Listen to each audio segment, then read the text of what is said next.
Hello and welcome back to somebody on the Wrestlers Debate and to my predictions for AEW Full Gear 2022, last pay-per-view of the year, and yeah, the card's looking pretty stacked, lots of stuff going on. It's definitely going to be an interesting night of wrestling. And like I say, it's a stacked card.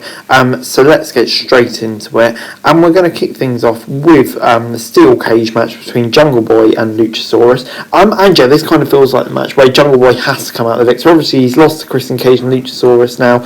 And for me, now he's got to get his redemption on the heels and get a big victory. Steel cage match kind of fits the stipulation perfectly. Christian can't really get involved, especially with his injury. And I can see Jungle Boy doing some crazy shit, like he's going to jump off the top of the cage onto Luchasaurus or something like that, which would be really cool to see. But yeah, I think this is pretty obvious. Jungle Boy has to get his redemption now, and then maybe go on to Bitter and Mecca's things. But moving on then to Sting and Darby Allin versus Jeff Jarrett and Jay Lethal. I can't say this is the match I was expecting to see in AEW in 2022. Sting versus Jeff Jarrett, but there we go. It's going to be an interesting one. To be honest, one of those that could go either way. Will they give Jeff Jarrett a victory as it's first in AEW? It's not like this new upstart who needs to get a win to prove themselves to the fans, is it? I'm kind of favouring it will be Sting and Darby Allin. Darby gets a big win. Jeff Jarrett won't be affected, will he? Jay Lethal don't really feel like will be too affected. So yeah, I'm going to say the babyface will get the win. Moving on then to Saraya versus Dr. Britt Baker, DMD. I'm so excited for this. Saraya's first match in AEW. First match anywhere in like over 5 years. Yeah, just so pleased to see her back. Against Britt Baker, it's kind of the perfect opponent. Kind of feels like the two biggest stars in the AEW women's division right now. And for me, almost overshadows the other two women's matches. But yeah, I think Britt Baker can do a great job here, picking Paige over, Saraya over. She has to win in their first match in so long. So yeah, I'm going to say Saraya for the dub. Moving on then to Jade Cargill as she takes on Nyla Rose for the TBS Championship. And obviously, they've had kind of an intriguing storyline with the belt and stuff like that. I've enjoyed it to a point, maybe gone a bit tiresome in the last few weeks. Kind of looking forward to getting this match done now. I think it'll be a really solid match. It's one that you could go either way. But I don't know, I feel like they want to build up someone new to take the title off Jade Cargill, so I can't see her losing it yet, especially to kind of established performer in the women's division like Nyla Rose. So I'm going to say Cargill for the victory here.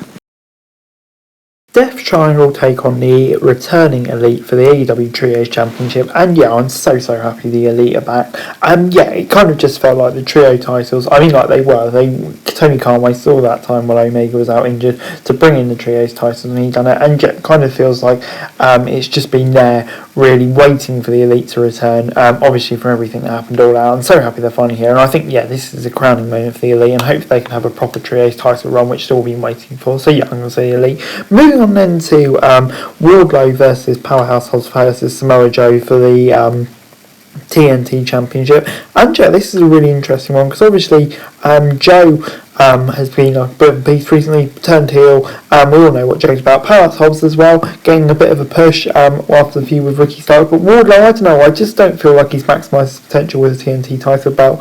And I want to see him keep the title for a bit longer. Maybe drop it at the next paper or something like that and do something bigger and better. But I think the triple threat match, it kind of is hard to call. Any of these could win it realistically. But I think Wardlow, I want to see him continue with his title reign for a bit longer. There's a few matches on the buy-in as well. Brian Cage versus Ricky Starks, and this is an interesting one because obviously it's a semi-final of the World Title Eliminator. Obviously had to be moved because of Starks' injury, which is a shame. But obviously former tag partners colliding here from Team Taz, and you'd expect this would be a Ricky Starks victory. Cage seems to be brought back a lot more recently. But I still think AEW have much bigger plans in mind for Ricky Starks, and Ricky Starks v Ethan Page would be a good match. So I'm going to say Ricky for the victory here. Also added is Eddie Kingston versus Juan Akiyama.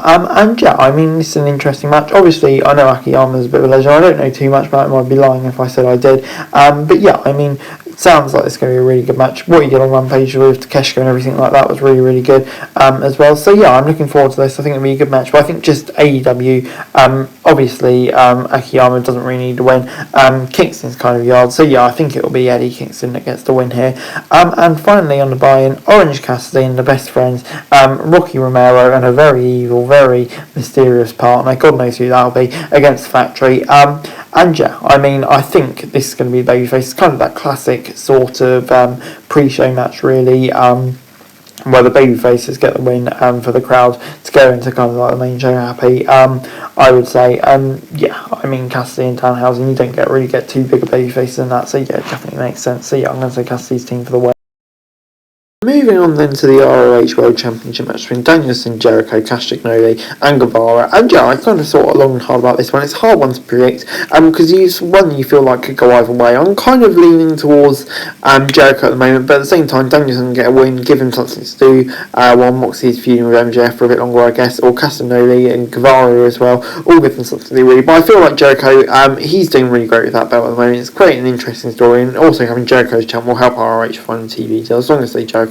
Moving on then to Toni Storm versus Jamie Hayter for the Women's Championship. And yeah, this is an interesting match. I feel like they've built up Jamie Hayter pretty well. Toni Storm, I mean, like the reign, it's been okay so far, nothing too special. I don't know, it still feels like it's really properly kicked off, and being for the interim women's title, it doesn't really help either. So yeah, I'm going to say it will be Toni Storm for the victory. Yeah, I'm sure it'll be a decent match, but at the moment, I'm not massively hyped for it, I have to say. Moving on then to the Acclaim versus Swerve in Our Glory. And yeah, this is another interesting one. Obviously, it's a repeat of the match that we had. Was it on the last pay-per-view? I think it was. And yeah, I mean, the Acclaim, they're still really over, aren't they? Swerve in Our Glory. I'm surprised as to the team, to be honest. I thought maybe at this point, they may well have broken up by now. I guess that's kind of the thing we'll do after they've lost again to the Acclaim, because I don't think the Acclaim will drop the title, and I think they're too over. And going back on ground over Swerve and Our Glory, I can't really see happening, as long as they Acclaim for the dub. Moving on into the main event, Jon Moxley versus MJF. And yeah, I'm so hyped for this. Obviously, we've been building up to this for so long. It should have been CM Punk versus MJF, but Moxley v MJF is just as good in my opinion. And yeah, MJF, we all know the story.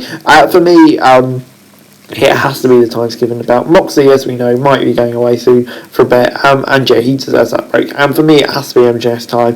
Go on a long-ass title reign until like 2024 when your contract's expiring. Yeah, it's got to be MJF for the win here. But anyway, guys, that's it for the video. Thanks so much for watching. To like, share, subscribe, make thoughts, comments, someone is following this show for daily wrestling news and subscribe to the channel. I'd greatly appreciated. Thanks very much for watching. Peace out.